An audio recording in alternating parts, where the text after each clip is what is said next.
बहुत पुराने समय की बात है। एक गांव में एक बूढ़ी दादी रहती थी, राम प्यारी नाम की। उसे किसी काम से दूसरे गांव जाना था, तो उसने सोचा मैं अपनी पड़ोसन से बोल देती हूँ कि एक दिन मेरे घर की रखवाली कर लेगी क्या। उसने औरत से कहा। औरत ने हामी भर दी कि मैं आपके घर की रखवाली कर लूंगी, क्योंकि उस औरत की नीयत खराब थी। उसे पता था कि बुढ़िया के घर में और कोई नहीं है, इसकी पीठ के पीछे से मैं एक बोरी अनाज की चुरा के अपने घर में रख लूंगी, इस बुढ़िया को क्या पता चलेगा। और उसने वैसा ही किया। बुढ़िया के जाते ही एक बोरी अनाज की चुराई। जो ही वो चुरा के चलने लगी, उसे भ्रम हुआ कि गाय का बछड़ा पीछे बंधा है और वो जोर जोर से हंस रहा है, पर उसने ध्यान नहीं दिया।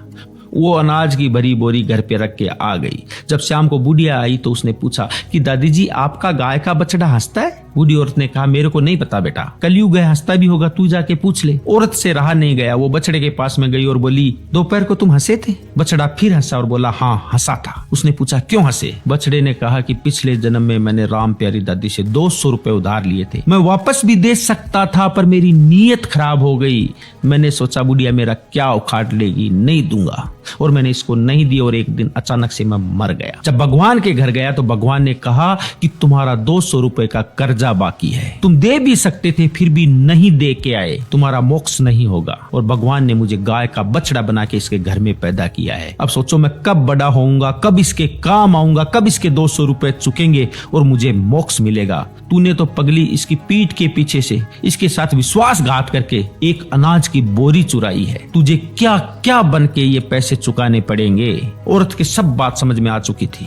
औरत बुढ़िया के पांव में गिर गई और उसने पूरी बात बताई। बूढ़ी औरत बोली कि बेटा, सुबह का भूला शाम को घर आ जाए तो वो भूला नहीं होता। जैसे तुम्हारे पास में पैसे बन पड़े वैसे दे देना, कोई बात नहीं।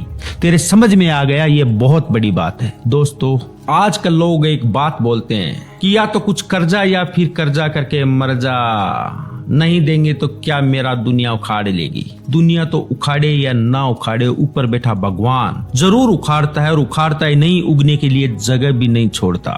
आप किसी के पैसे खा के खुश हो सकते हैं, पर खुश रह नहीं सकते।